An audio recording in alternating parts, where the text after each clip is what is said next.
Senator Kevin Cramer from the great state of North Dakota. We're going to talk about the bad news, which is inflation. And then we're going to get to the good news, which is the Ukraine story, which seems to be improving. Mr. Cramer, welcome back, sir. First of all, what did you make of the inflation numbers? Apparently, they're holding a celebratory party, James Taylor and who knows what, in the White House, which I think is a slap in the face to America's great middle-class working folks. But what are you thinking after today's number? Well, first of all, with regard to the party over at the White House, the only thing I can say is the one thing that's more incompetent than their policy is their politics. How you can be so tone-deaf as to celebrate on this day a bill that they dubbed the Inflation Reduction Act is beyond tone-deafness. It's so disgusting.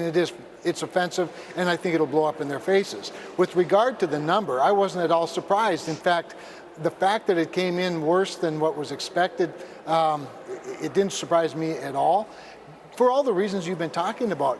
And we should, I think, be crystal clear, Larry, this is the Biden administration's fault. It's not anybody else's. No one else shares this with them except the administration and the Democrats in Congress, because when you look at the numbers year over year, they're obviously bad. I mean, food inflation is the highest it's been since Jimmy Carter was president.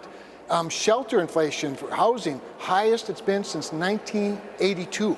Larry, this is all because of the American Rescue Plan, $2 trillion poured onto the economy. Now recently, the $750 billion they poured on that came in the form of this Inflation Reduction Act, which is really the Green New Deal.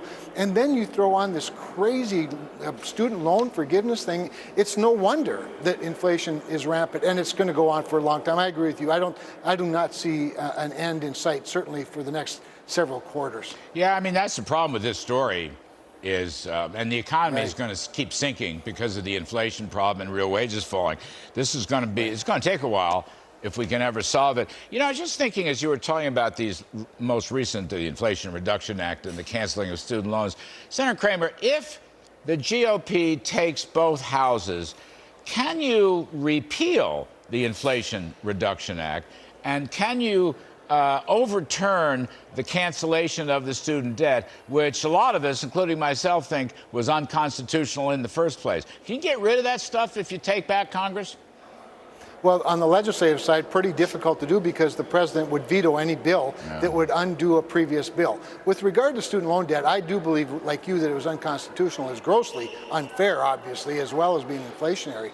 But you know, hopefully litigation will take care of that if nothing else does, because I don't see, again, how we can undo something while Joe Biden is still in the White House, unless that long-lost Joe Biden that was once a deal maker, that was transactional, unless we could find that Joe Biden again, maybe in a divided government, we could at least undo some of the damage. But your previous guest made an important point.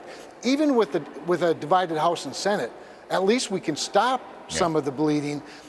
But it's important we take the Senate, and Larry, let me just tell you, we're going to.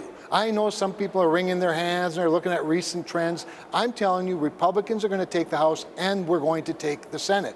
And when we do, the one piece of leverage we have that's significant, as you know, of course, is the confirmation of nominees and the promotion of people in the Pentagon and the State Department. The Senate has that unique power, and we ought to wield it and use it with every possible measure that we can to stop some of this stuff and try to change the trajectory. Because you're right, we need a supply side solution really, really quickly, and we need to get about it right away. You know, I riffed last night about, I'm optimistic.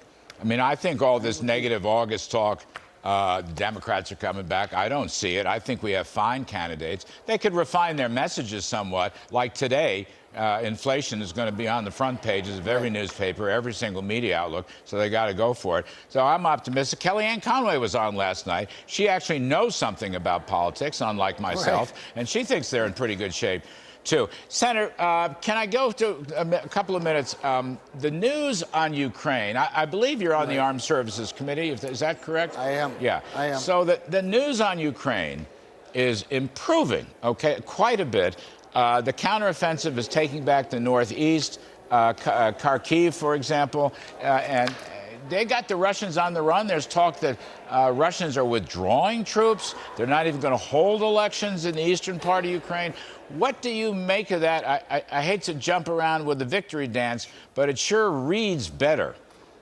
Well, first of all, we ought to enjoy the victories when we can get them, and certainly the momentum in Ukraine provides some opportunity. We also have to be careful not to spike the football before we cross the goal line. That said, I just, previous to coming down here to talk to you, was with some former members of parliament from Ukraine who are here advocating, of course, for their country and giving us the lowdown, and they're feeling pretty good, obviously quite optimistic. And I think, you know, war, and I hate to keep using sports illustrations, but war is a lot like sports in that momentum means as much as anything, and momentum generates success, and success attracts more success. And one of the challenges I think that's going to be fun to watch, or at least interesting to watch from a distance, is how does this affect Vladimir Putin at home? The resolve of the Russian people, many of whom didn't have their hearts in this in the first place. So I think as life gets more challenging for Vladimir Putin, you know, the momentum continues with the people of Ukraine and those very brave warriors that are fighting a fight with not nearly as good of weapon systems, but a lot more heart. And quite frankly, a lot fewer of them. But remember what they're fighting for, Larry. They're fighting for their freedom and their country. That's a great motivator, as we are reminded when we think about our own start to our own great country. Yeah, you know, you fight like hell for your own homeland. That's right. The freedom, the morale. I mean, there's a lot of Russian body bags going home. You read these news accounts, the Russian army, their kids are fleeing. They don't want any part of it. They're leaving their knapsacks behind. They're running. And there's a lot of criticism of Putin. I just wonder whether there's going to be some changes in the Kremlin. Give you the last word on that one. Well, it'd certainly be interesting to see that happen, and of course you don't go into that lightly when you're dealing with a thug like him, and he's always got his hand on the red button that scares a lot of people, rightfully so. It's to be taken seriously, but at the same time, even a dictatorial thug like Vladimir Putin can't control, you know, millions of people when they turn on him. So we need to continue to support Ukraine, obviously, and we need to have Ukraine keep this momentum. I'd like to see even more support from other European allies. The United States is carrying a pretty big part of this burden, and we need to see this continue. But at the same time, Larry, we need to come to the rescue of Europe with clean, American-produced oil and natural gas and fill that void as well. That will help our economy. That helps their security. It's good for the world. Yeah. Turn on the spigots. Turn on the spigots. Don't make this any harder than it needs to be. Senator Kevin Cramer, thank you, sir.